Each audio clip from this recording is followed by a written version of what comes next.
Oleg, I think we might be good to start. So why don't you take the floor from Washington, D.C.? Thank you very much. Ladies and gentlemen, it's my pleasure to launch today's important session. I'm here in Washington, D.C. My name is Oleg Petrov with the Digital Development Global Practice of the World Bank. It's our pleasure to welcome you all, both in Bishkek and online. We hope that this event will be watched by many people after the session as well. So welcome to you as well. Today's session is called How Can Eurasia Reap the Data Dividends? Opportunities for Data-Driven Transformation. It's a special session in many respects. It's hosted as the last session of the State and IT Eurasian Forum organized by Strategists, our partner on this event. It's also part of our global roadshow to discuss the World Development Report 2021, Data for Better Lives. And one of the report co-authors will be presenting this later today. It's a special also event. It's part of our series on digital resilience, which we are partnering with the government of Kyrgyzstan and the Ministry of Digital Development the last year, which is funded by Korea World Bank Partnership Facility. So it's an important topic of digital resilience. So it's a very special event for us, and data has become a very hot topic globally and in the Eurasia region. 2 years ago, when we started cooperating with the strategists on these events in Kiev, we had my colleague Prasanna Laldas making a keynote address at the previous strategist forum on the role of data as an enabler of development. And after 2 years, we only saw data take even more prominence in the development strategy and in digital development strategy. So today's discussion will focus on how data is a game changer, how it's becoming a critical factor in improving lives, in improving government services, in improving trade, in improving everything. So data is a great enabler and a great tool for solving many problems of our world. So we will have a very interesting session with two keynote addresses. My colleague Vivian Foster, the Chief Economist for Infrastructure, will make a presentation of the World Development Report 2021, Data for Better Lives. We'll have one of the most distinguished experts from Korea, Dr. Huang, presenting the latest progress and vision from government of Korea on the data-driven digital transformation. And then we'll have an exciting panel discussion with digital leaders from all over the region, from Ukraine, Azerbaijan, Moldova, Kazakhstan, and of course, Kyrgyzstan. So we'll have a great discussion today, which will focus on what's next and how can we make the most of this data dividends opportunity while mitigating the risks which are created by the data revolution. So we hope to catalyze action, we'll catalyze new initiatives, and together with my good old friend Louise Chamberlain from UNDP, who will moderate this session in Bishkek, we hope that will generate very interesting discussion, which will be of interest and of value to a lot of colleagues worldwide, not just in this region. So the event is being webcast live through Facebook and through YouTube, so we hope we will get a very good audience live itself, and we'll also make the Russian version available shortly after the event, even to increase the audience even further for the Russian-speaking colleagues. So without further ado, I'd like to pass the floor to my colleague from UNDP. We're co-hosting this event with UNDP, as well as several other events in the Digital Resilience series. Louise has had a distinguished career at UNDP over the last 20 years. We even worked together at World Bank some 20 years ago. So Louise is a very old colleague and friend of mine. So thank you so much, Louise, for partnering and co-moderating this event. Over to you. Thank you very much, Oleg, for the kind introduction, and good evening to those of you who are on Bishkek time. And good morning, of course, overseas, and good afternoon to others, ladies and gentlemen. It's my honor to be here this evening as a co-moderator on this session on opportunities for data-driven transformation. And as Oleg has already introduced, we have very high-class speakers, so I think we'll have a very substantive 90 minutes ahead of us in this hybrid format with some speakers here and some speakers online. On my side, I represent the United Nations Agency, UNDP, the development program, which is very active in helping countries realize the opportunities and the dividends of digital and data transformation. And the issue of data-driven development is nowadays actually at the core of our business. The UN Secretary General launched in April 2020 the UN's first ever data strategy in recognition of the need for focused approaches to build the data, digital technology and innovation capabilities that the UN and indeed of course member states need to succeed in the 21st century. And the title of this agenda is Data Strategy for Action by Everyone, Everywhere. And it serves as our agenda for data-driven transformation. And now the data permeates all aspects of our work, and its power, if harnessed responsibly, will be critical to the global agendas that we serve. The UN family footprint, expertise, and our connectedness, they create unique opportunities to advance global data action with insight and impact and integrity. And so this data strategy is actually kind of a playbook, a comprehensive playbook based on global best practices for leveraging data in order to save lives. And in an increasingly data-fied society, data can tell us not only whether a policy intervention works or doesn't work, but also how it could be fixed. And so we need to harness not just the potential of traditional data through repurposing, but also to explore opportunities to draw on new or non-traditional data sources to provide a more complete, timely, and granular information. And in this way, we hope to create an inclusive data ecosystem where collective intelligence is realized in synergy among people, data, and technology, and generating both valuable insights as well as socioeconomic value. But we also need to manage some of the risk, and I hope that today's discussion will also highlight some areas of risk. And we also, of course, in data protection, cybersecurity, transparency, and do no harm approaches. And we have to overcome a number of barriers that range from incompatible data systems to low levels of data literacy in the population. And we're going to have to strategize investment strategically to be able to see where the data investment can make the most difference. It's not in our means to do everything, so that's why we have to be very strategic in our analysis and planning to pick the right effort. And in this process where we hope to unleash the real power of data, we need to move our conscious effort from this perhaps past of data extraction to more of data empowerment by creating or enhancing opportunities for citizens to make data-informed decisions in their daily lives and contribute through things like citizen science and crowd mapping. Last but not least, we must move towards and design mutually reinforcing partnerships with the private sector and facilitate at a local level a global trend for data philanthropy, another form of donorship actually, and a kind of corporate social responsibility. So this is why gatherings such as this forum, where government and private sector come together, are so important, and we can have this kind of dialogue.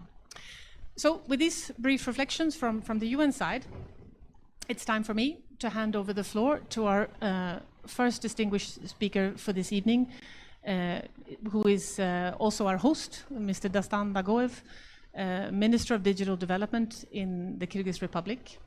His Excellency, Mr. Dagoev, is no stranger to this audience in Kyrgyz Republic, and he has accompanied multiple critical digital transformation processes in several government offices in Kyrgyzstan, and he has, like I think many government leaders in the IT sector, he also has a background in the private sector. So it's my pleasure to once again be on the same podium with you, Mr. Dagoev, and to give you the floor this evening. Спасибо большое, госпожа модератор. С вашего позволения я буду говорить на русском.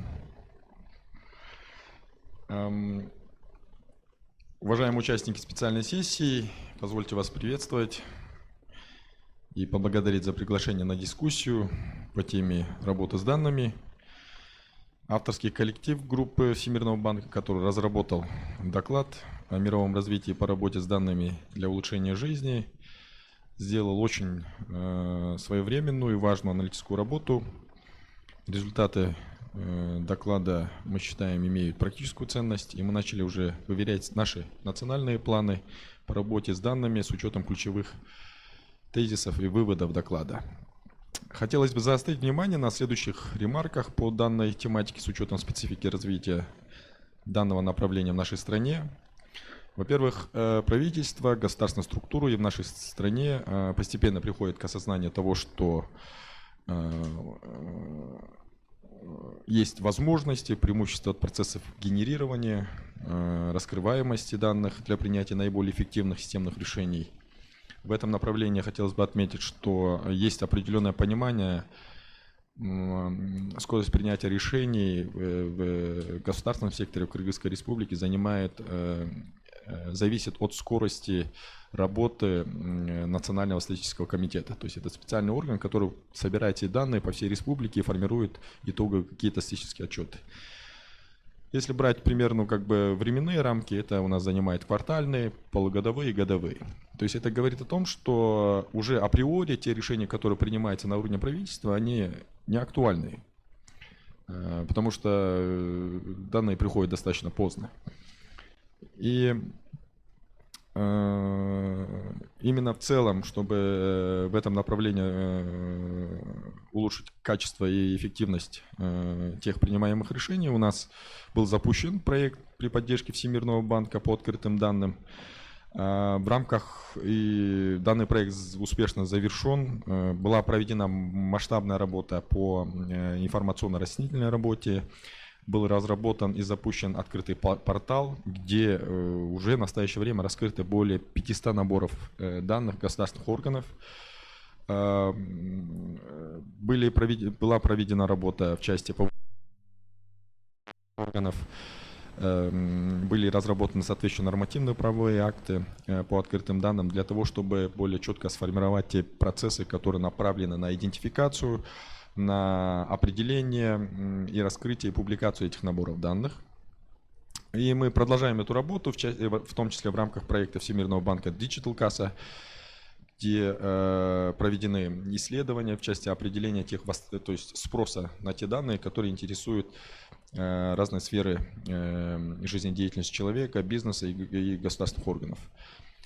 Мы полностью согласны, что требуется усилить эту работу на национальном уровне для усовершенствования мер государственной политики, стимулирования экономической активности, повышения прозрачности, подотчетности правительства, а также для реализации инициатив регионального сотрудничества.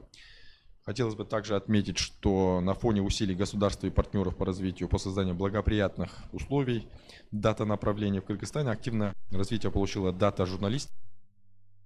Особое успешное направление. Есть примеры, когда независимые наши дата-журналисты, они достаточно эффективно используют те машиносчитываемые данные и тем самым способствуют к повышению эффективности системы государственного управления. В стране есть и коммерческие организации, гражданские сообщества, доноры, которые в этом направлении проводят много тренингов, есть курсы по повышению квалификации. И я думаю, что тем самым у нас формируется отдельный кластер специалистов по работе с данными. И я надеюсь, что мы будем совместно работать с бизнес-сектором для того, чтобы определить и разработать более инновационные подходы работы с данными в целях повышения эффективности и качества принимаемых госрешений, а также реализации разного рода инновационных проектов. Во-вторых, хотелось бы заострить внимание на тезисах доклада, связанных с злоупотреблением информации, ее незаконному использованию, острой необходимости активных мер по защите персональных данных. Как вы знаете, в этом направлении у нас ведется работа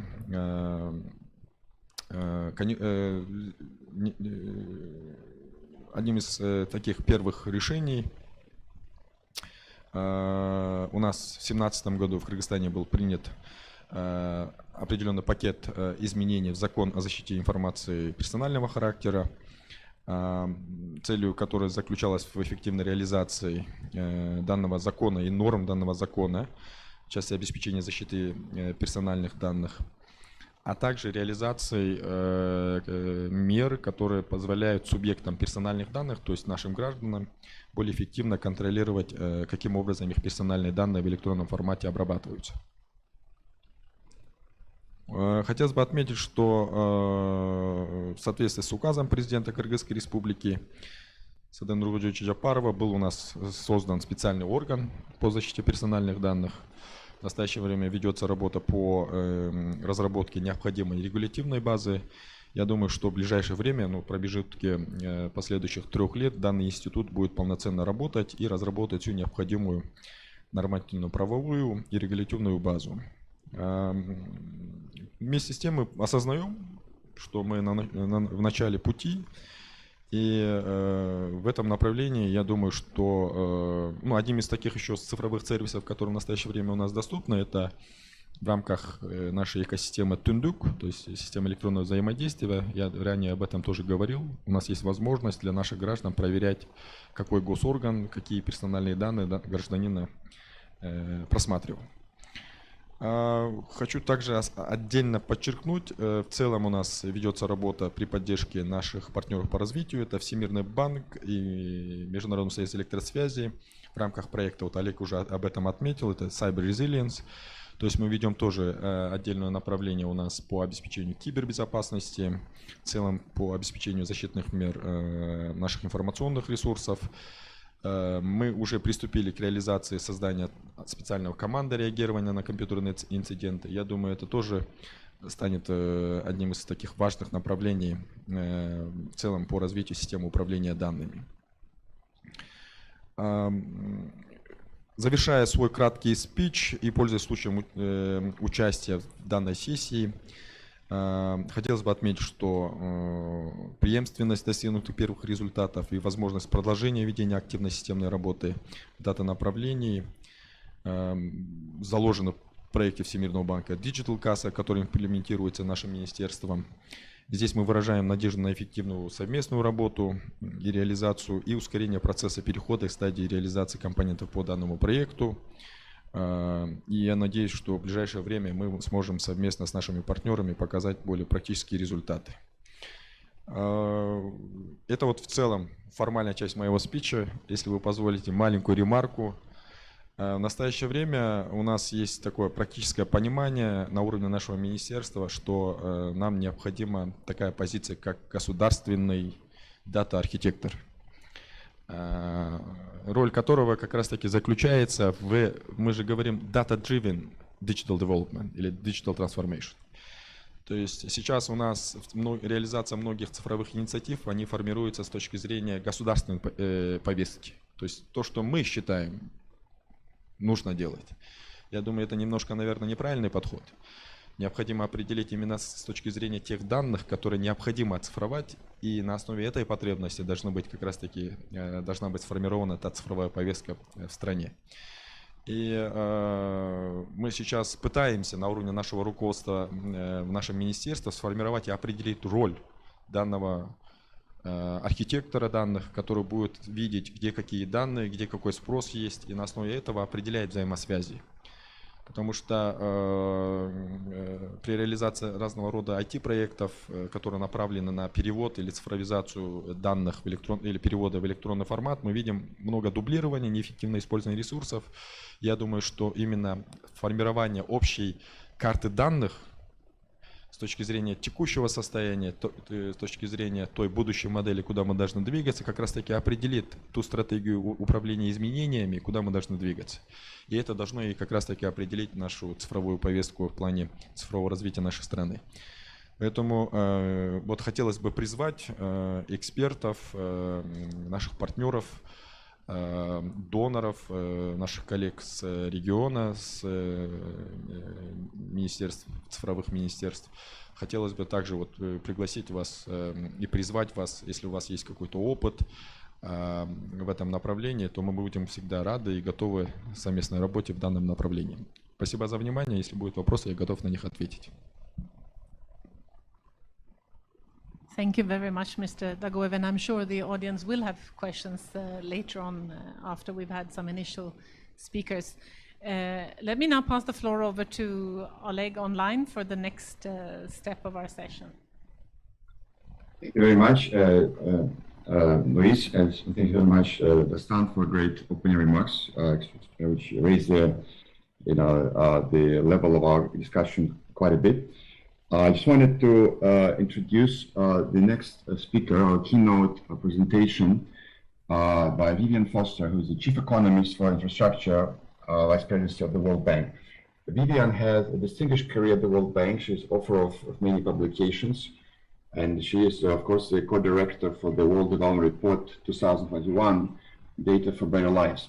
This report, as I said, has a historic significance for digital development and development overall worldwide. 5 years ago, a similar report was published on digital dividends, and you probably still remember that that's when the last big wave of digital economy strategies, initiatives, projects was launched. We had a seminar like this, actually a conference in Almaty with some of the countries which are also represented today. And that conference catalyzed a major wave of digital transformation in the region.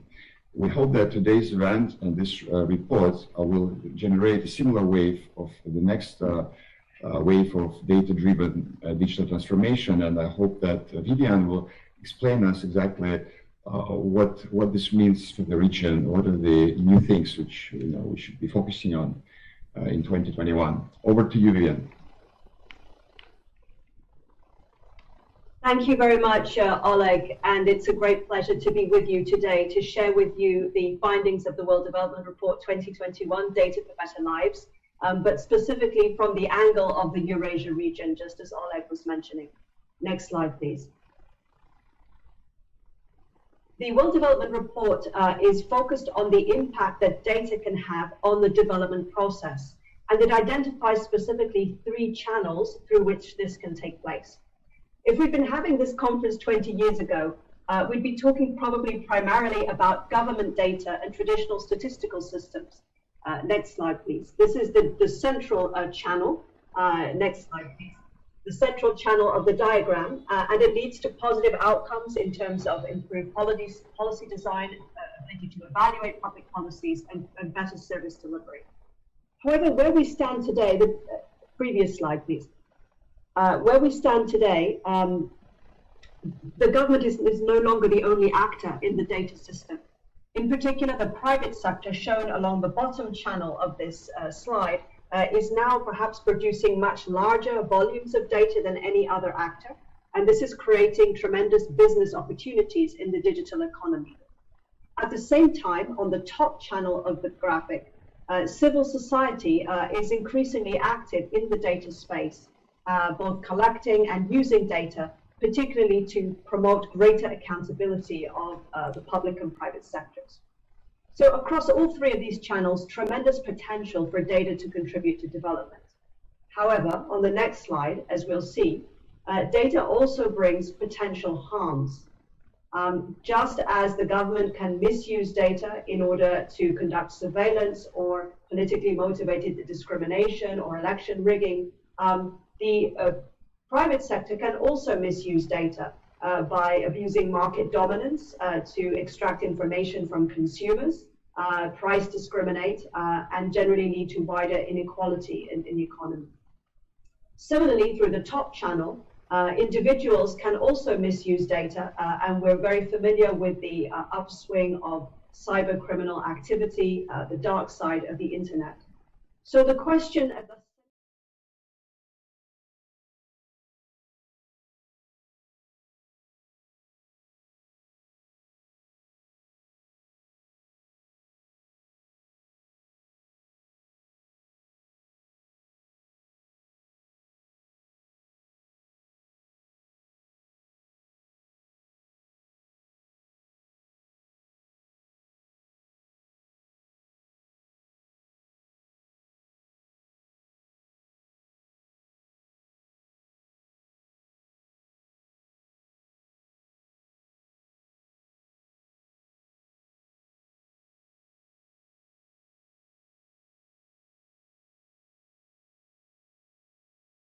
the case of a poverty map in Croatia, traditional household survey data only allowed the government to target welfare payments at the regional level, but combining household surveys with census data and administrative data enabled a much higher degree of resolution so that much needed resources could reach poorer municipalities within relatively rich regions. Next slide.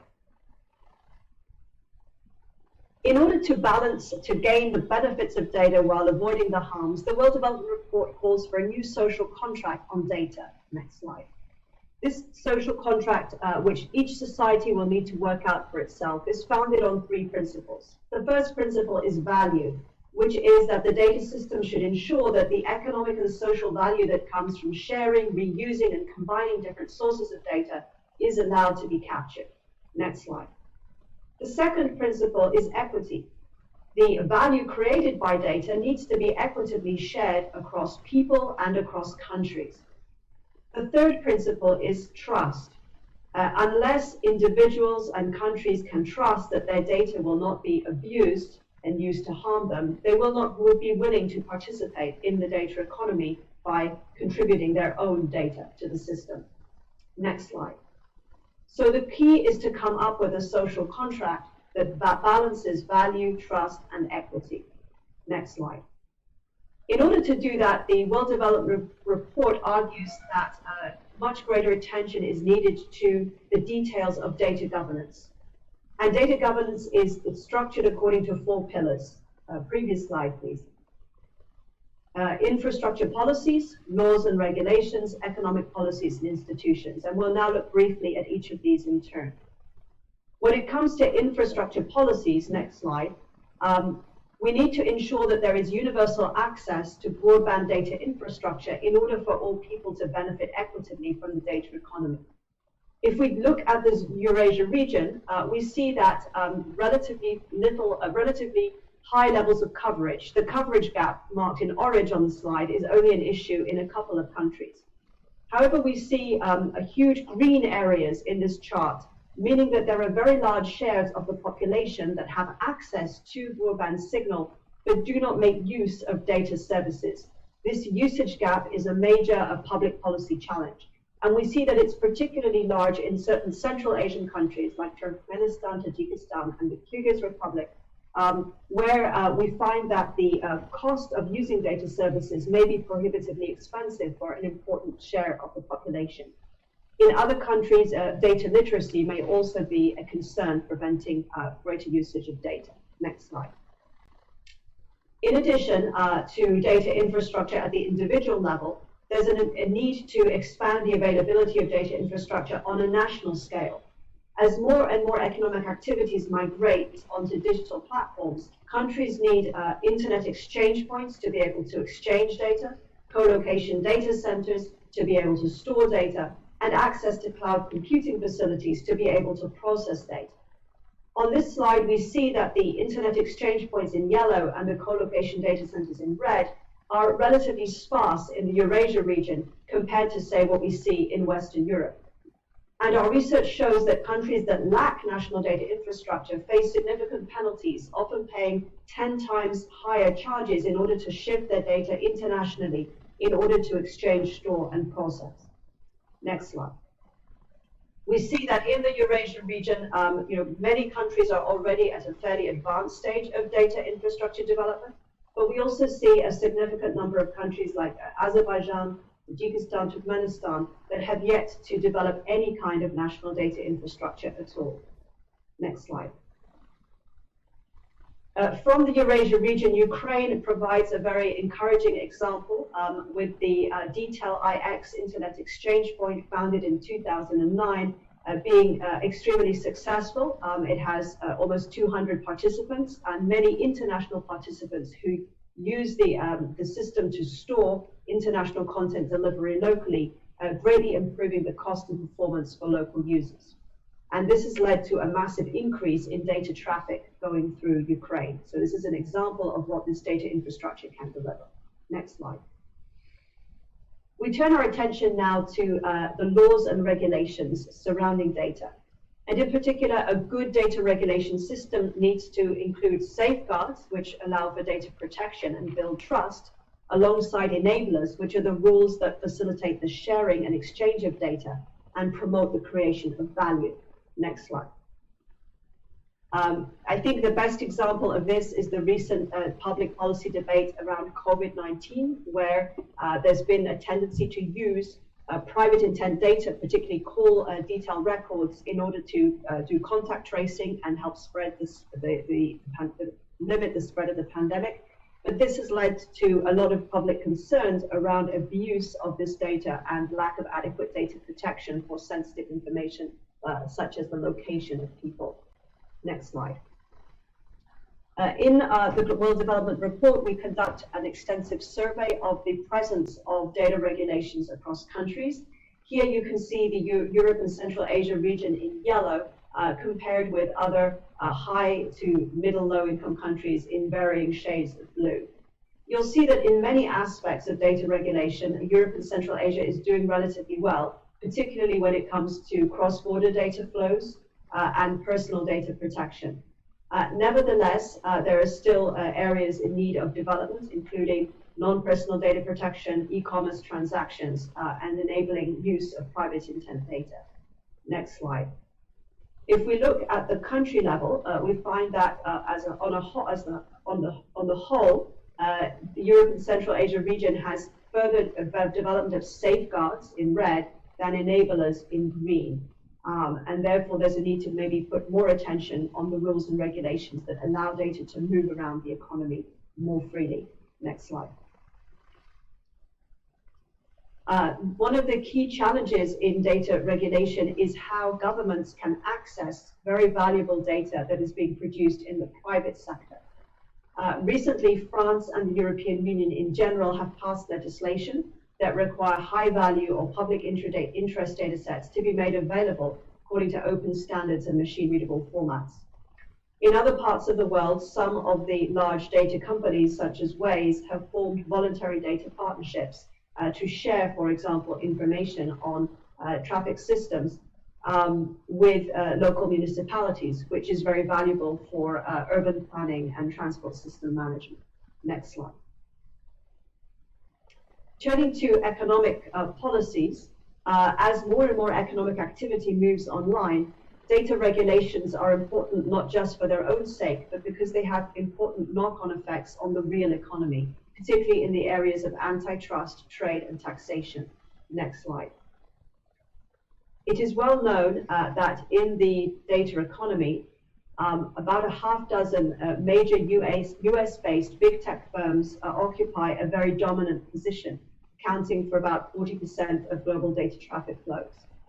If we look across the developing world and we look at the 25 most visited websites across many countries, including here Armenia, Russia, and Ukraine, we'll see that these big tech firms are occupying a dominant position among the top 25 most visited websites in these countries.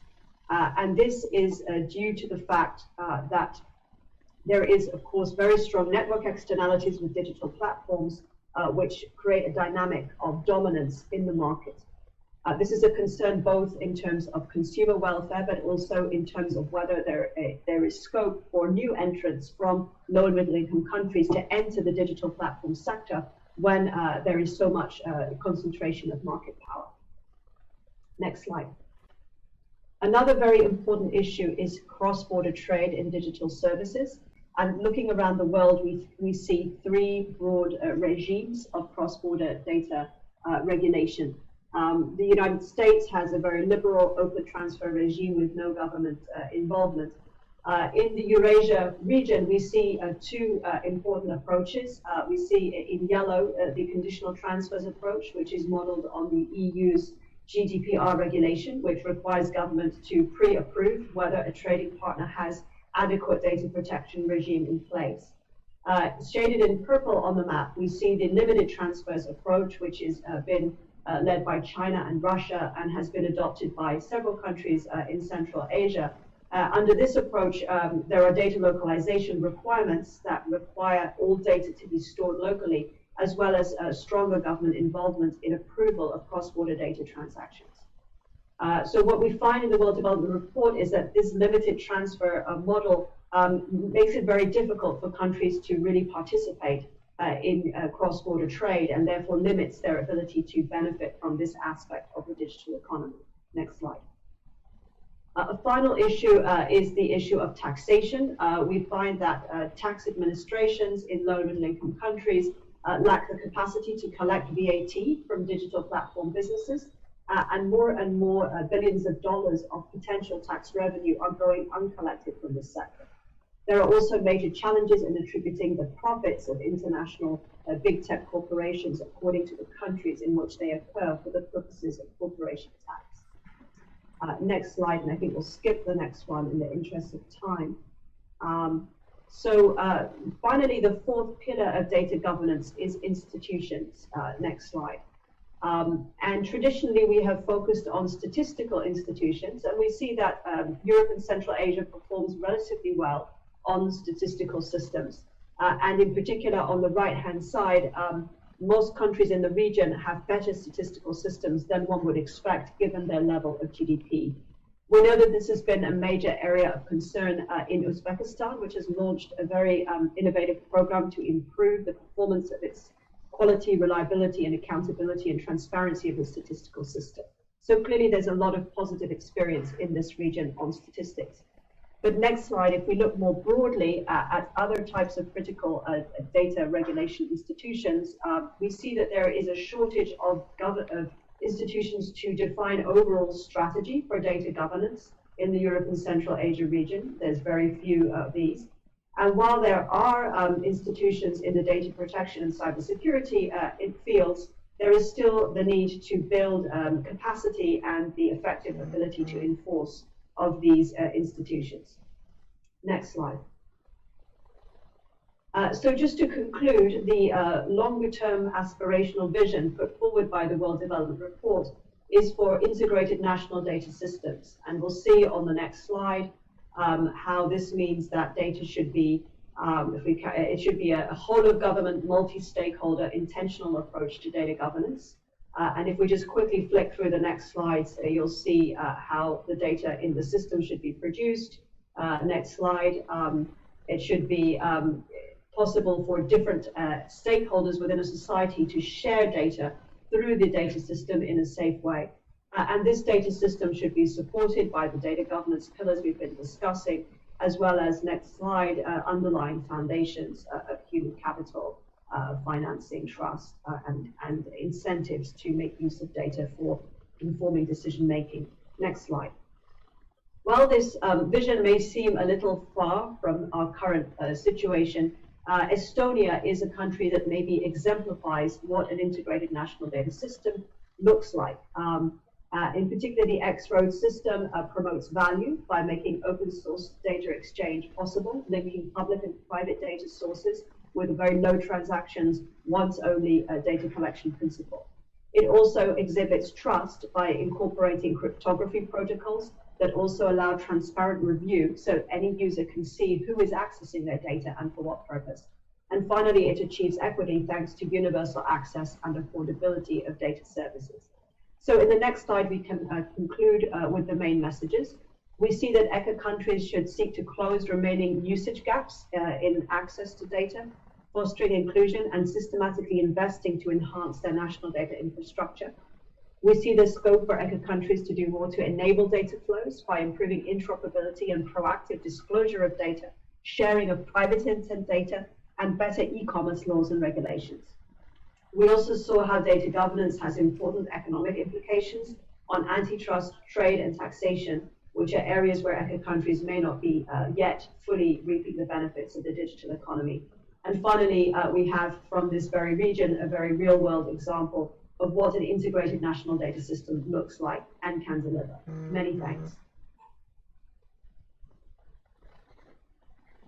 Thank you very much, Vivian, for an excellent and succinct presentation. I think this really clarified the vision and the road ahead for the region. So hopefully there is enough food for thought for the panel discussion, which will follow shortly. But before that, we have a second keynote presentation. My old friend, Dr. Hwan, from the National Information Agency of Korea. Dr. Hwan is, has a I don't know, over 30 years of experience in digital transformation, last time I checked, and he's behind major smart city initiatives in Korea. He was the CIO of Seoul. He was the vice president of NIA at some point.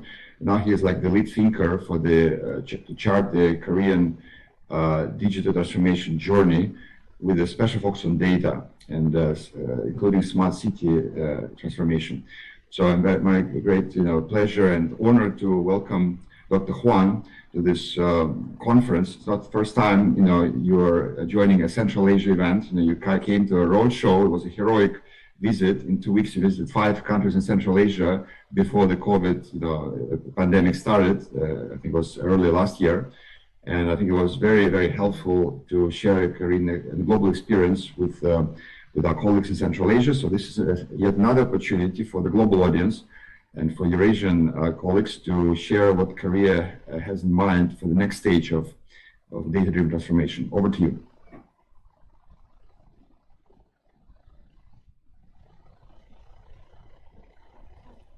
Dr. Huang, you're muted. Please unmute.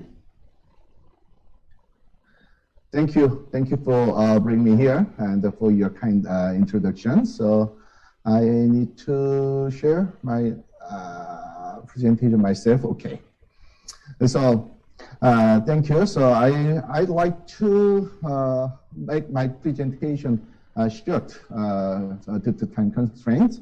So I'm going to explain how Korea and Korean government have struggled with data-driven issues. So how to develop data economy so far. So there's no doubt that data is a key resource for digital transformation. So we can find very strong tendency putting more emphasis onto the reuse of existing data rather than the creation of new data. So according to IDC forecast, so the ratio between unique data or original data to replicated data or reused data will be increased from 1 to 9 to 1 to 10 in 2024. Anyway, so more and more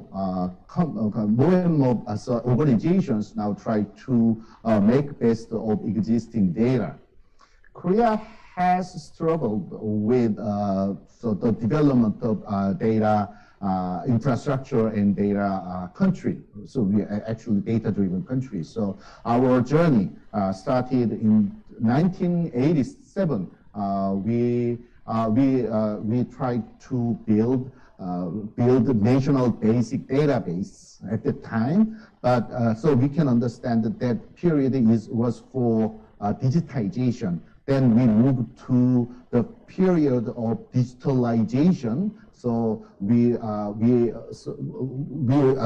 reformed the process in order to use data more efficiently. And now we are at the stage of digital transformation. So make real value, create many value from our data or our database. So we have seen many big achievements from our effort. For instance, the size of data industry now shows very rapid increase recently. So now, it took long time. Actually, it took long time. So we haven't seen any tangible achievement, but now recently we now begin to see some tangible big change in digital industry and the digital infrastructure. But we know that we have many problems. Still, we have many problems. For instance, data market doesn't provide high quality data to the industry, and government policy has not been consistent, and government policy has been focused more on the supply side, not demand side. Also, industry is still lack of many capabilities. So Korea is weaker than leading countries like the United States, China, and European countries. So we realize that we need to make more effort to build the smart data economy. So this year, the Korean government, particularly the Fourth Industrial Revolution Presidential Committee, announced a new data strategy, which defined 11 tasks for developing private-led ecosystem and to build a comprehensive data policy framework. So 11 tasks were defined for those two goals, and 9 services have been chosen, which provide tangible value, deliver tangible value to Korean people. But we know that we have a long way to go to build data economy. So I'm going to share with you what issue we are struggling with, and also what solutions we are now discussing at the moment. So the key for data economy, the key is to find the best way for data sharing. But in many cases, we failed because we took a wrong way. So, for instance, just like data idealism. So it is my my word. So I copied this image from Wikipedia. This is very interesting, interesting image. So one woman bring her data willingly to data repository. Do you think it happened in the real world? No.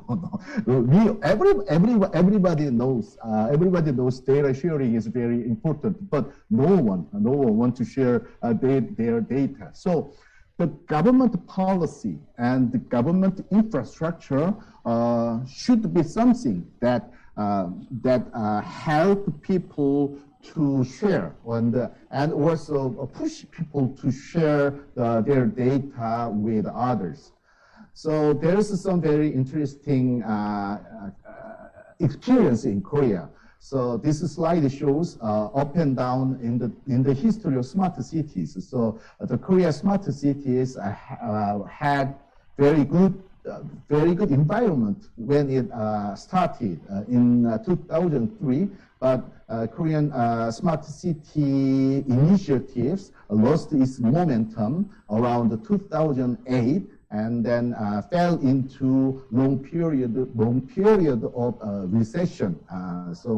I personally call that period as smart city winter. And the smart city regained its momentum since 2017. This up and down is very closely related with data architecture. So when we started our smart city project under the name of UCity, which stands for Ubiquitous City, we applied ICT-driven model. So that means that there's no data sharing mechanism. So we need a new sensor for any new data. So it is very expensive. So that is one of the biggest reason. So we fail in building. We fail in building good UCTs. So the government realized that data architecture is very critical. If we share data efficiently, then we can reduce cost and reduce risk. So government tried to design a new data system. So in the first place, we designed data sharing system, which collect data from different sources. But now we are trying to build a platform-driven data sharing system. And some cities focused on to try to build pillars for themselves. They discovered the value of pillars for themselves. Many cities, for example, Seoul. So some cities try to build their own pillars of data economy. So such as data center and data smart city platform and open ecosystem. So open ecosystem is very critical to create value from existing data. So we can provide good environment for creative idea and creative talent. So such pillars turned out to be very effective in developing new smart city or new government services. For instance, so by sharing payment data together from different public transportation, we can provide very good innovative payment service to Korean people. And also in Korea, so bus information system provide crowdedness information of the coming bus, all coming bus. But we don't use any single sensor. The crowdedness information is being created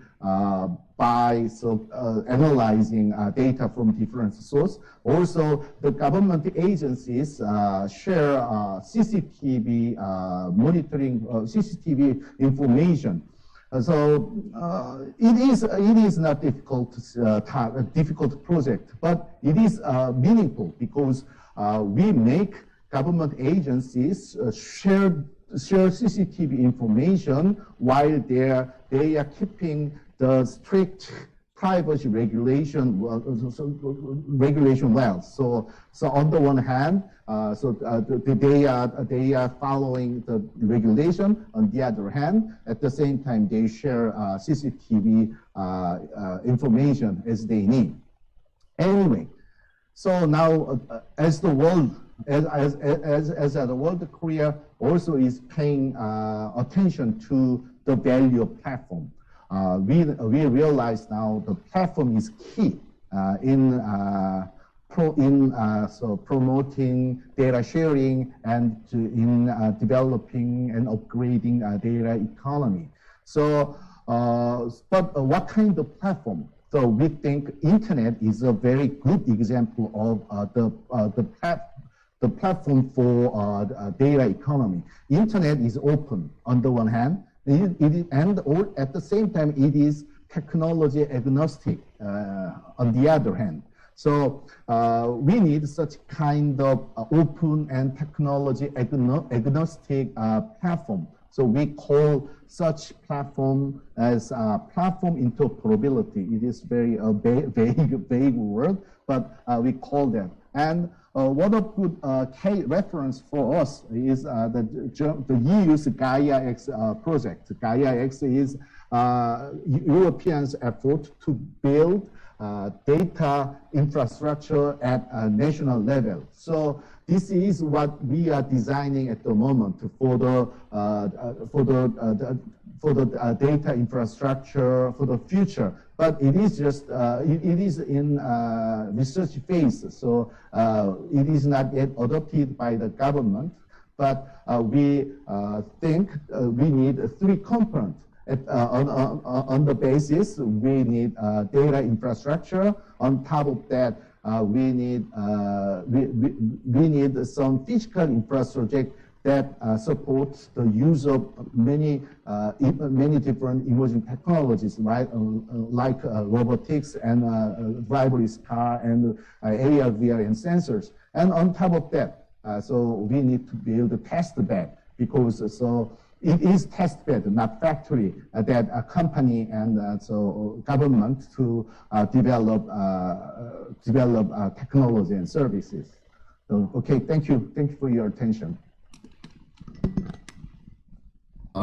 Thank you so much, Dr. Juan, for the great presentation. Always very inspirational to listen to the Korean journey and your visions, which are always ahead of the game.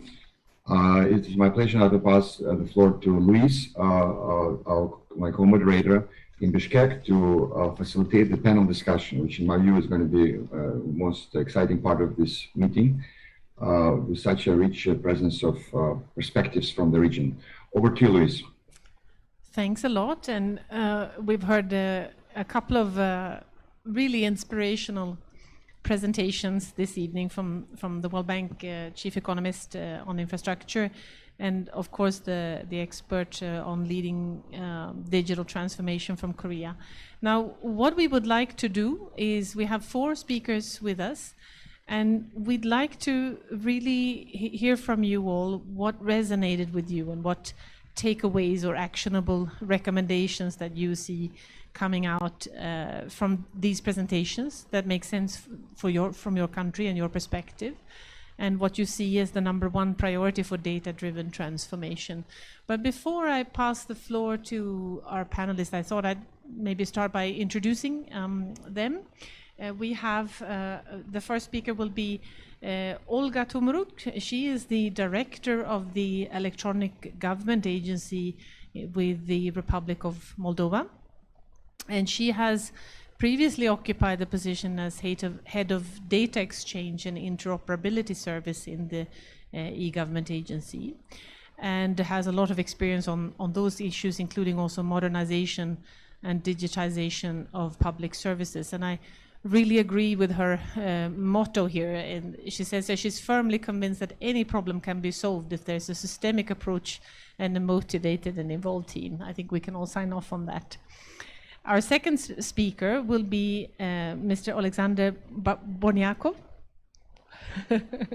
He is a Deputy Minister of Digital Transformation of Ukraine, focused on IT industry development. And he has previously founded and managed a number of successful companies and startup incubators. And he has several awards behind him, including in 2016. He was included in the ranking of 25 trailblazing business leaders in Ukraine, and he has 19 years of experience in IT and IT management. And our third speaker will be online. He's Mr. Askar Jambakin, who is a Vice Minister of Digital Development, Innovations and Aerospace Industry with the Republic of Kazakhstan. And he was appointed to this role in 2020, but has previously held executive positions in commercial organizations with the National Bank of Kazakhstan and the Development of Bank of Kazakhstan as well. So he has experience in banking and a number of important corporate areas. And last but not least will be Mr. Tamerlan Tagiev, who is with us here in Bishkek. He is the acting head of the Center for Analysis and Coordination of the Fourth Industrial Revolution under the Ministry of Economy of Azerbaijan.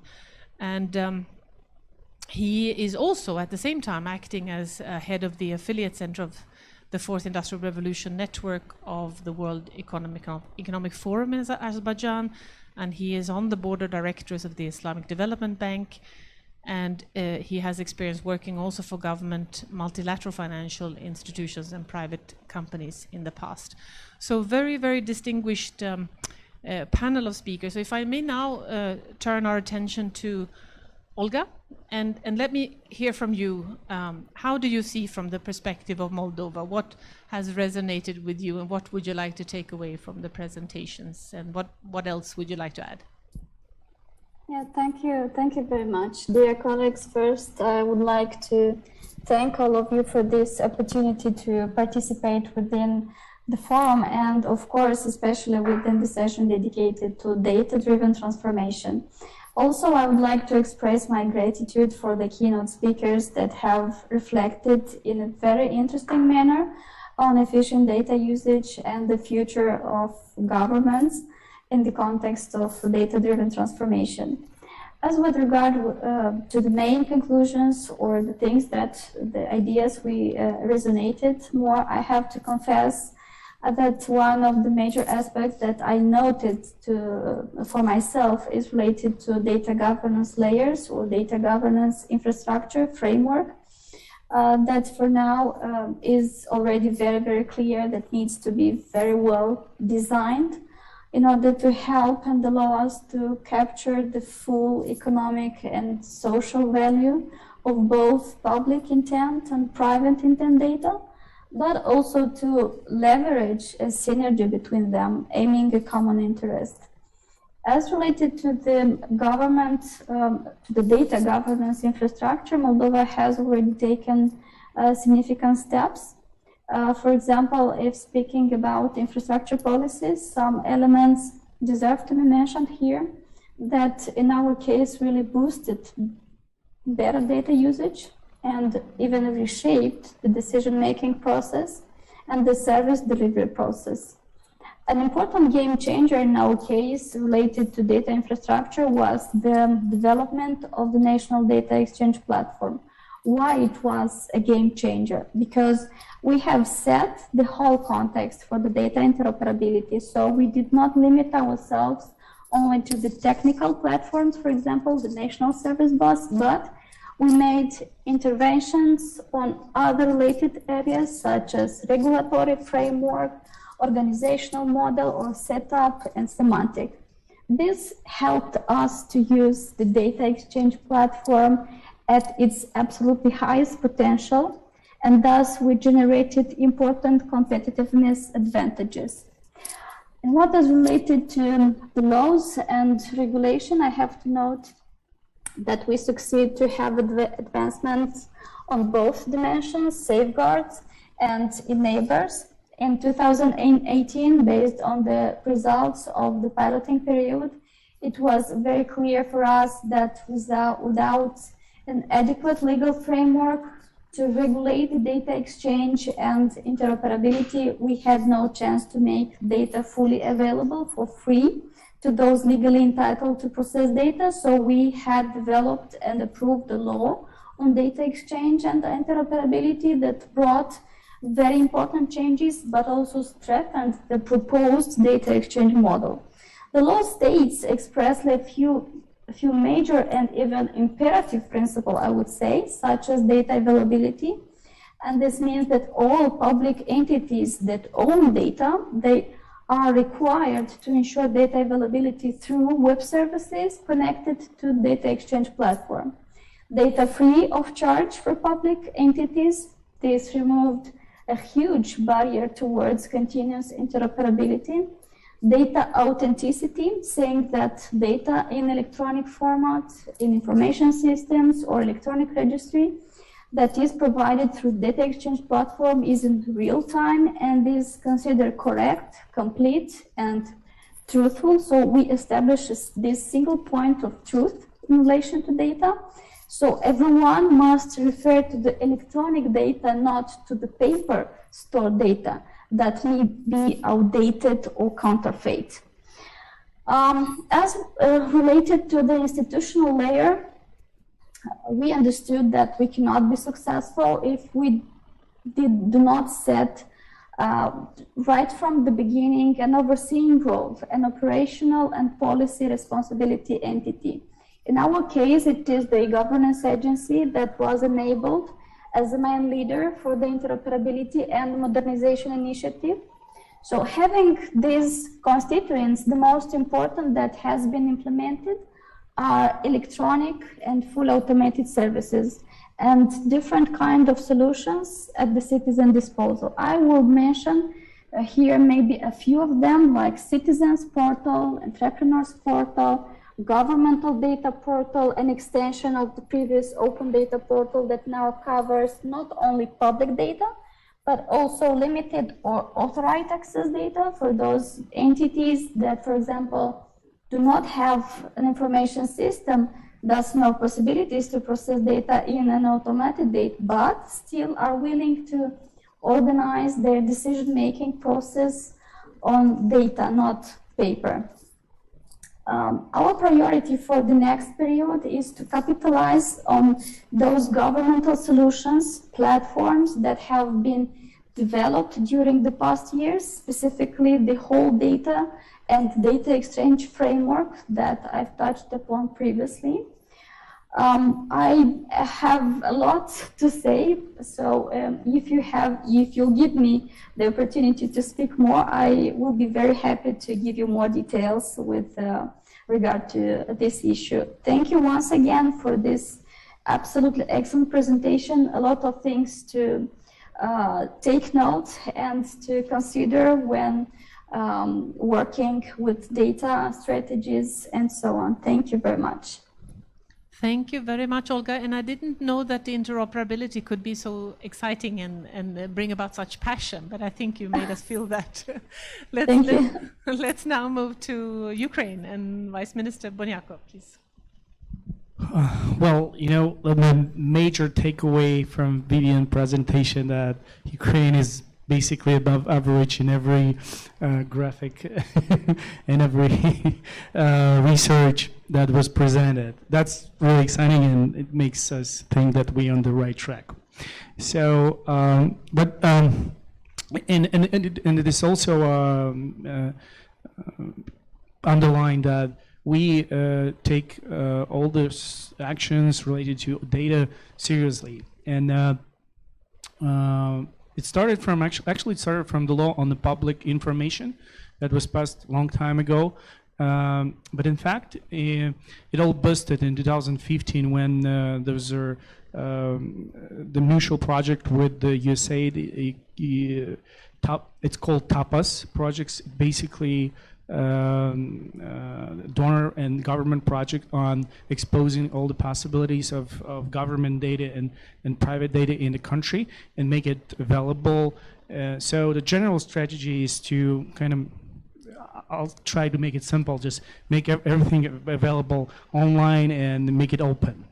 So so I believe but this is crucial for if you make a digital state, because it gives you transparency, accountability, it eliminates corruption in many cases, and we were recognized 17 in open data research made by European Union, and there's a rank like 84%, which is above average in between all the European countries. So I believe this gave the results, and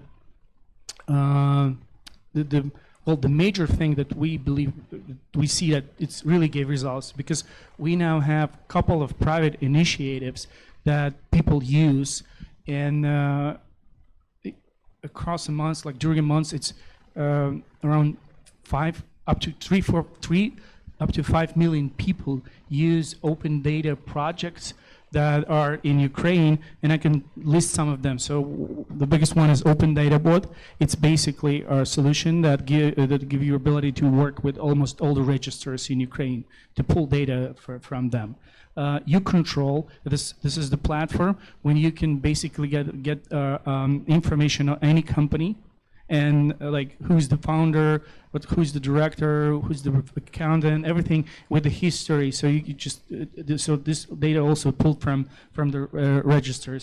We have projects like Monitor Data State, where you can see what's being built. So it's related to building in infrastructure projects. We also have project called Leaky Control, where you can trace all the information about how much government buys pharmaceutical and drugs, and how this disperse amongst people. So as I mentioned before, there's like 3 up to 5 million people using this every month.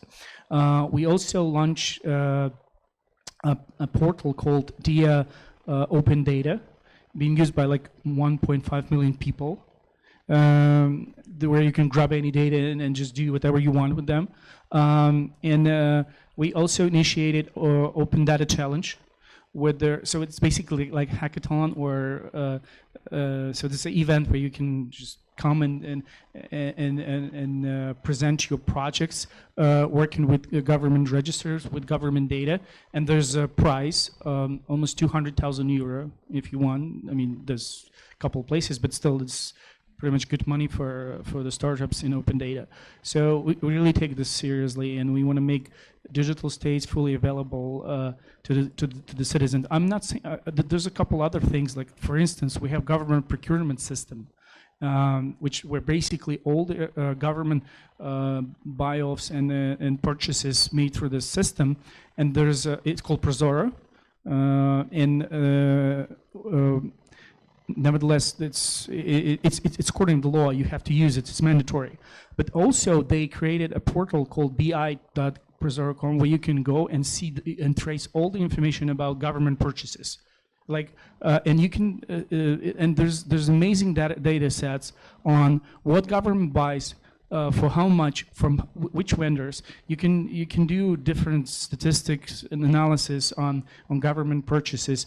And there are a couple more practical examples related to the government interaction with citizen. One of them, another of them, it's like a government dashboard on government KPIs, because in Ukraine, when a new government comes to power, they have to approve their program with the KPIs. So you can track KPIs on online, and this is also where we put information as a part of Ministry of Digital Transformation. I also have KPIs, so I put their information and then public can, journalists, anyone, media can trace this. So really, I really thank you want to thank you World Bank for this presentation and other speakers for their research and attention to the data, because we really believe that in a couple of years from now, data will be so much. So it's really important to now figure out how we can use what's important, what we can kind of put away, and what people really want from us, what they want to see. Thank you. Thanks very much. That's super interesting. Let us move now back online to Askar in Kazakhstan. What was your main takeaway, and what do you see as priorities from the perspective of Kazakhstan, sir? Good evening, participants. Good evening, speakers. I'd like to thank all of you for such an event, for good presentations made earlier, deep and very practical and very useful for us. So we understand as well, as was mentioned by Mr. Johnson Juan, that data is the main characteristic and the main ingredient of successful digital transformation. And we see that from the examples of big companies, of unicorns and corporate sector, and we believe that the governments should go this way as well. Platform model and data sharing are the next steps the next steps after the government, which we all have successfully implemented. All of the countries more or less presented here are in top list of UN Government Development Index, and we also believe that the next step is to move to the data-based or data-driven economy, so that the government decisions would be evidence-based. And to move to that, data is the key. And so far we have developed and approved the national project on digitalization. It was approved a few weeks ago. We had a commission with the president where he gave a kickoff for the digital transformation for the next 5 years. And data takes one of the key main areas of that transformation program. How do we see the data? So there are several pillars: data management, data protection, and data-based decisions. So if starting from, for example, data-based decisions, we are focusing on gathering all the information which are now statistically being gathered to be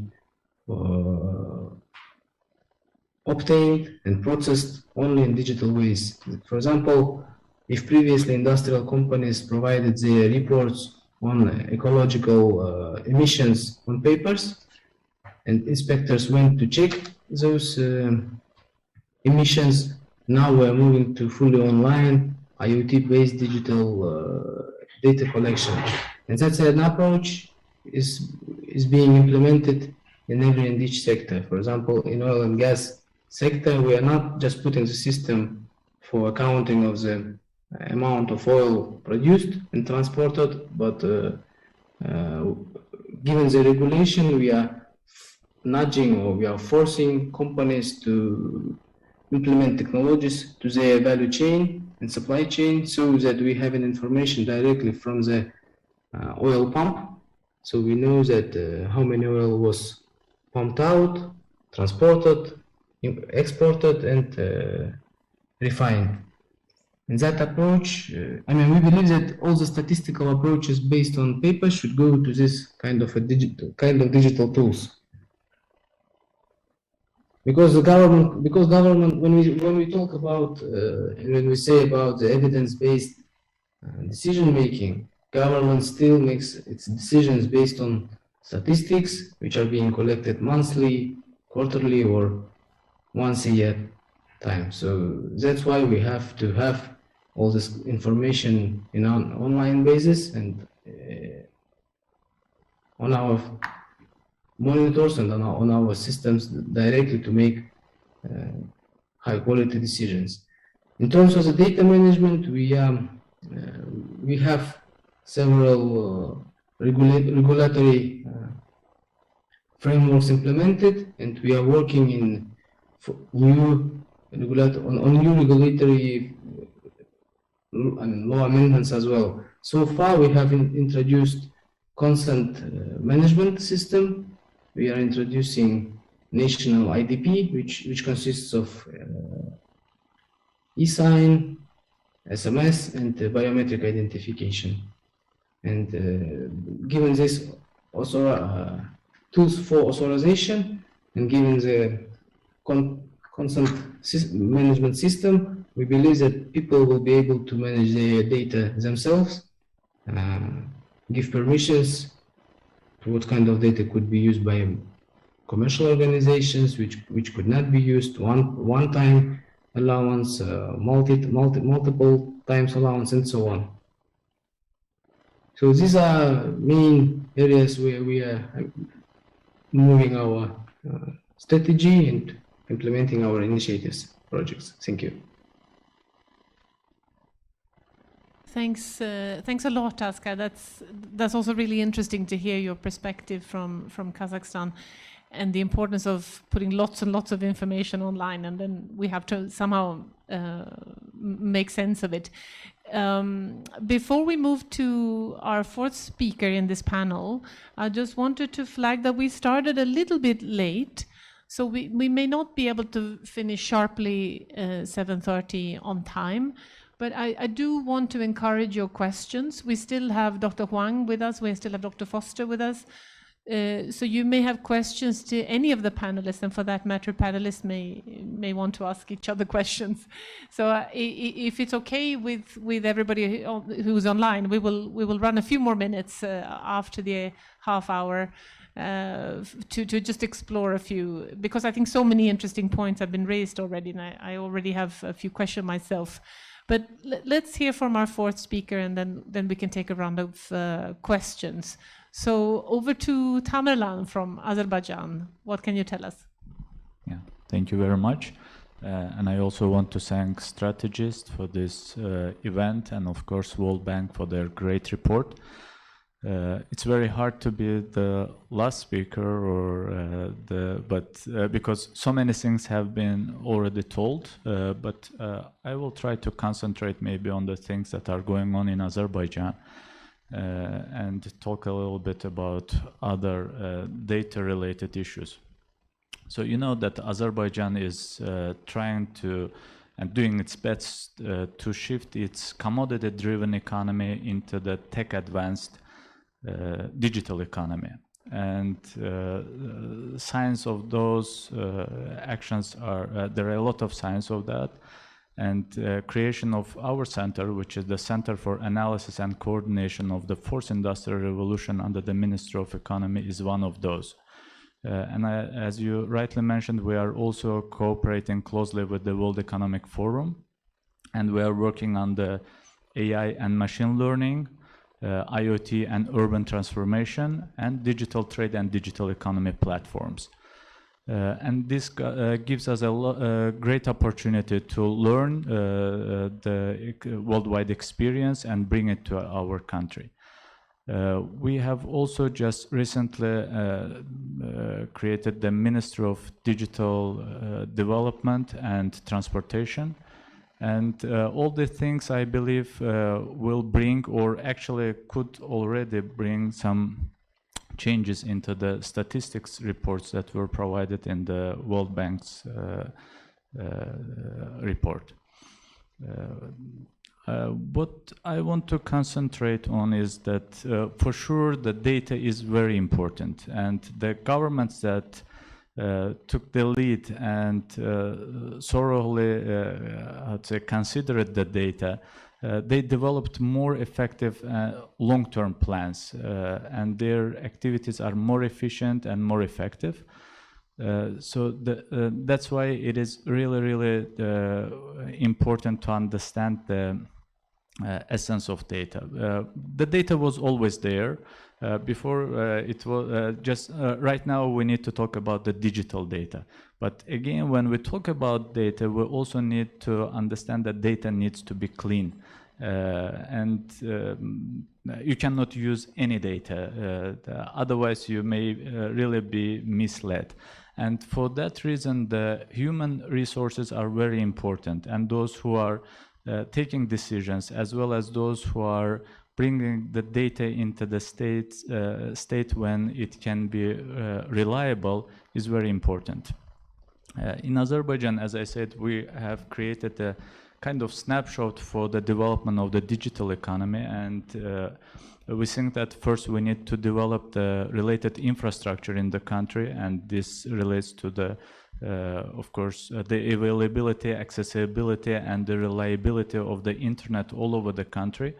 Although our country is almost 99% covered with internet, but we still see the room for development, and by the next year it was announced that there will be no city left without broadband internet in Azerbaijan. Second of all, of course, we understand that financial resources are very important for those who want to digitalize, and getting the affordable financial resources would be important. And the third pillar is about the education and digital divide. So we think that we need to start even from kindergartens, teaching our kids what are the digital solutions, what is ICT, and why the data is needed. And of course, we will come to the legislative part of it, because we need to, I'd say, regulate this digital world, and of course, be mindful about the cybersecurity. At the same time, we may also talk about cross-border data flows. I think that we didn't touch upon this issue much today, but many countries are regulating now their data policies, which data can be used, which data can be transformed, which data can be obtained, and depending on that, some other countries also creating data marketplaces, where they understand, as we might already heard, they call data as a new oil, and which is true. I mean, today you can really trade your data, but again, you need to be mindful about that. In Azerbaijan, we have adopted the strategic roadmap for development of telecommunications and information technologies in Azerbaijan Republic, and it covers a lot of areas. Just being mindful about the time, I don't want to go into too much of those details. But at the same time, we have also, there was a decree on measures to create a government cloud, G-Cloud, and provide cloud services. And under these measures, for the first time in the South Caucasus region, the data center of the Republic of Azerbaijan was established, and it operates in accordance the Tier 3 level, ISO 20000 and ISO 27001 standards. So the infrastructure actually is there, and we just need to better understand how to use this infrastructure for the better, to make our people's lives better. At the same time, we have open data as portal, where 650 government-related informations are being published, and they are constantly renewing under 19 categories. And overall, out of 999 government services, most of it have been already digitalized and are provided electronically. These are again some information about our country, which I could tell in this short period of time, but just at the end I want to tell that we are doing our best to create smart cities, because there was a presentation about smart cities, and you might have heard that Karabakh region of Azerbaijan will be rebuilt on the smart and green concepts. And we need a lot of data to analyze the current situation there. So data helps us everywhere, and we hope that we will be able to get the most benefit of those that we have in hand and that we may have. Thank you. Thanks very much, Tamerlan, for that interesting overview, and how important it is to not leave any city behind, actually, from the broadband, and also I really heard you stress the importance of data being clean. We can't just we might generate data, but in using it, we really need to make sure that we're using good data. So now I think we've heard from our four reflectionists, I should say. And in this time for question, I think it seems that we don't have any questions online so far. And let me see if there's anyone around the room who would like to ask a question. I see one question over here. Do we have a microphone?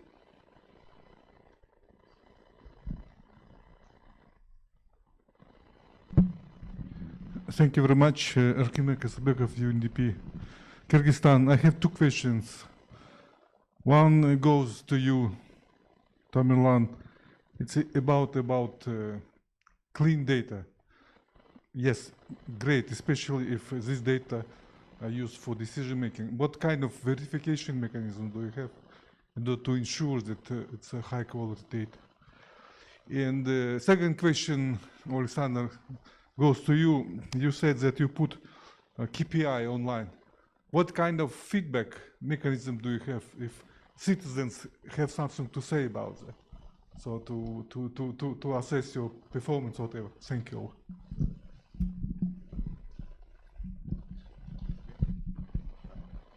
So thank you very much for your question. Data and verification systems, I guess this has always been a challenge.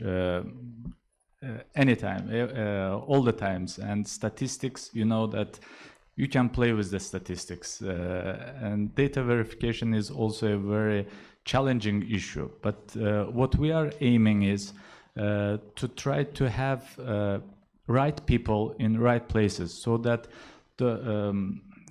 that's why the education is important, and we are talking about upskilling as well in Azerbaijan.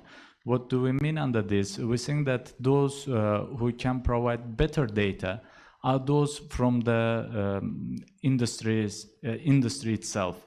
So it is better to upskill some people who know the matter, who know the subject, and just skill them so that they can work with related data and provide relevant and clean data for the purposes of understanding and decision making. So this would be my answer at this stage. Thank you. Well, for the part of the tracking KPIs, well, the feedback, if you're interested in feedback, it's different. It's different ministers, different government institution obviously have different performance. the most important is to show people that who's performing, who's underperforming. And as far as I know, for our ministry KPIs, we're doing good, and there are no negative feedback from people saying that, listen, you're not getting where you're going to. So basically, if we're talking specifics, then till the 2024, our KPI, we have a couple of KPIs. For instance, one of them is to teach 2 million people digital skills. So far, there are 600,000 went through the government platforms to increase their digital literacy. So this is inside the roadmap and KPIs. So there's no complaint.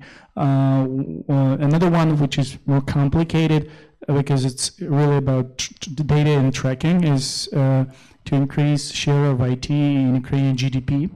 So it requires to calculate all GDP, then figure out how much is the exactly from IT or ICT sector, and then make simple math to figure this out. So, but I already told on the stage today that when we started, there was a $4 billion. Now it's closing to $7 billion, and we have goal to have a $15-17 billion. So, yeah, we're still moving, and some of the KPIs are really fast to calculate and put on the dashboard. Some of them, GDP numbers, they going maybe once a year. So people just wait, and sometimes, but that's a great question actually, because I was getting on the social media similar questions like, when are you going to publish your performance or KPIs? People are interested because if you say something and being a public person, then people notice that and and they're waiting for answer. Thank you. Thanks, and I think also what was so interesting from what you have spoken about this evening is also the impact of government publishing information online, and clearly it's generating additional demand as well. So now I think we may be coming to the end of questions, but I do want to just open up for a brief interaction of tasks to make more data available and to sort of make this more systematic. I also took note of your point that data sharing doesn't happen naturally. I think we sort of heard that from the other speakers as well. I think all of you have emphasized, including also our colleague from the Kyrgyzstani government who unfortunately had to leave, but this issue of it's really important to start by making the data available, and then also these governance layers that kick in, and we heard that also in Vivian's presentation, the importance of value and equity and trust. So in Korea, I think that from what you presented, Dr. Wang, I really felt that because there was trust and because the data has been equitably shared, people saw the value, and it has sort of been growing since. And I think also we've heard speakers say that this evening. You have to start by making the data available online. You have to make sure you have interoperability so that the different data can speak to each other, and you can somehow make some sense of it and clean it up and use it, and then inform decision making and create transparency. So these are somehow what I see as a red thread. But is this a correct picture, or how do you want to, polish that picture, or refine it? What am I missing here? And maybe if I can also hear from you on where does the private sector come into this? Are they a partner and provider? Can governments task them to be part of this process in a systematic way?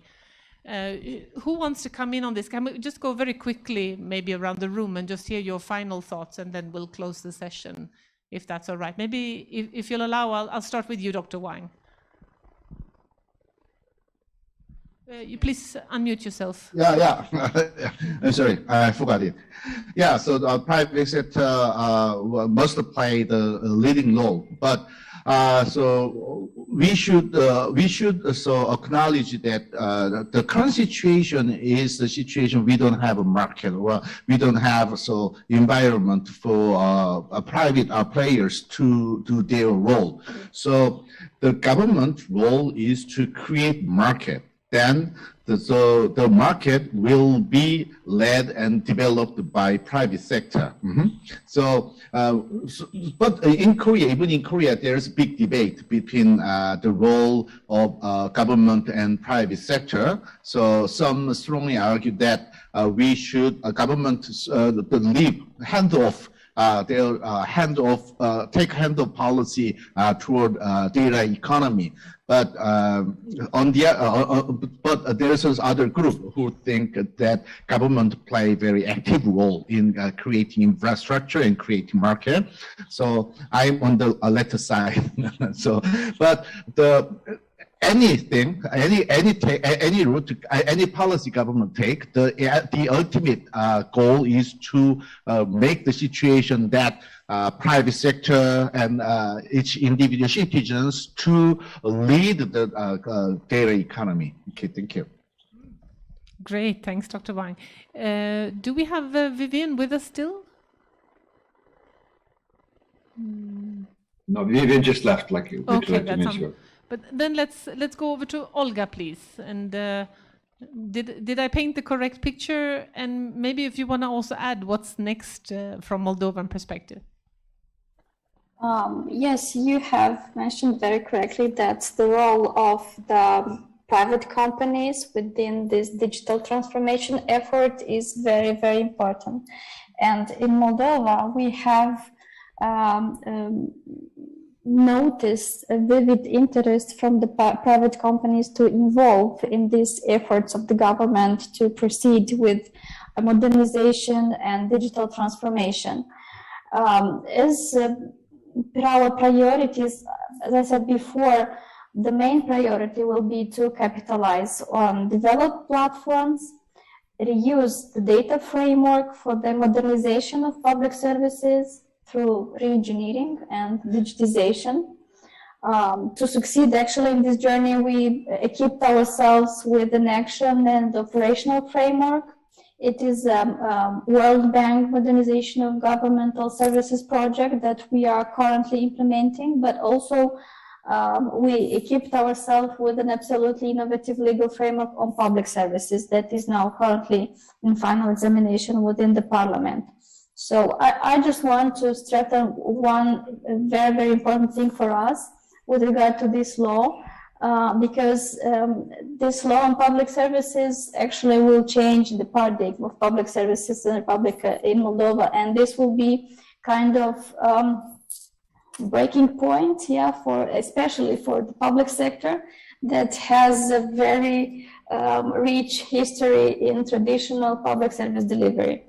The law states now that public services must be electronic services first and provided in electronic form by default. So this is a big change for our country because each service provider has now to work in order to develop public services in electronic format and to make them more user-centric, to ensure the accessibility of the services. And these all can be made only reusing IT tools and data, electronic data. So we really hope that through these new initiatives and having the partnership with the private companies, the public partners, we will achieve important results, including on proactive service delivery and, of course, on conceptualization of new initiatives, such as, for example, event-based registry. This, I think that for our country will be a very, very important turn point because this will help us to have more accurate and higher quality data that, as have already been mentioned, we are all looking for in order to decide and deliver better, faster, and more targeted,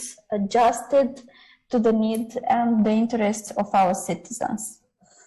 Thank you. That's terrific. Very, very fascinating with the law actually stipulating digital services by default. So that's where we're heading, clearly. Alexander, your final words. Well, I'll be brief. Well, the general strategy, I actually mentioned this before, that we're trying to make the data available as a data set, but then in our vision, private sector has to deal with anything else. So in Ukraine specifically, they built successful businesses. So the projects that I mentioned before, based on open data, they sell their service on a subscription base. So I know that most of them are profitable, and we as a government don't want to do like government sites where you can take this data and even sell it. So we just make it available, open, and then private business build this layer by themselves. So this is the way we see it. Thank you. Thank you very much. Do we still have Asghar online from Kazakhstan? Perhaps He not. just disconnected, yes. Yes. So in that case, we'll give the last word to Tamerlan from Thank Azerbaijan. Yeah, we truly believe that, you covered it very well, but we also believe that the cooperation needs to be there. And we believe that at least our center is trying to bring the government, the private sector, academia, civil society together to better understand each other, to come up with new solutions. For example, we are working with some of the universities that have great high-performance computers. So we can ask them to deliver some goods, some services. Some other institutions, private sectors, they have those IoT devices that can provide us with great amount of information and data that we can use in during decision-making processes. And of course, the private sector can benefit from the data that is available on online resources of the government that have already been made public. So this is the road that we all need to go together. And this is it from me. And thank you very much again, because I'm the last speaker. Again, thank you very much for this great event, as well as for your moderation. Thank you. Thank you so much, Tamerlan. And I think you really ended us up on the right note, that we have to walk this road together. From my side and from signing off from Bishkek, just to thank our very patient audience who has been faithfully with us until the end. I personally learned so much from this session, and now I think I know what we need to do next as a development partner in the Kyrgyz Republic and perhaps also in many of the other countries that we heard from this evening. So I think I'll pass over back to you, Oleg, to wrap up the session, but super thanks. This has been great. Thank you, Luis. Wow, this was a great conversation. We expected it would be fun, but it's really opened a lot of new horizons for further discussions and collaboration. I think the key word which I take away, key message I take from this, that it's we need to work together. Like that was reinforced by the previous speakers, that this is a very complex agenda, very difficult, challenging agenda, very promising agenda, right? And that there's a role for everyone. And as we, with Luis, we represent development partners community. I think this is an important priority for development community as a whole, and for organizations like World Bank and UNDP. So, wearing my global hat from the World Bank Digital Development Practice, I can say that this will be our very top priority for the next few years. This is a next stage of digital transformation, the data-driven transformation, developing the data ecosystem, national data infrastructure, national data spaces, digital twins. We have metaverse on the horizon, which we need to prepare for. And we are here to work with all of you, to support you in any way, which may be useful, whether it's knowledge sharing seminars like this, whether it's policy dialogue, whether it's technical assistance or financing. We are prepared to support this agenda financially, and we hope that this will catalyze events like this will catalyze a whole series of new operations which will take digital agenda to the next level in many countries, including those who are represented here. So we hope to continue this dialogue on a regular basis, and look forward to seeing you in person. Hopefully, the COVID pandemic will subside soon, and we'll be able to travel and meet and discuss this all together, what to do next, as developing community, as governments, as private sector. So thank you all for joining us today.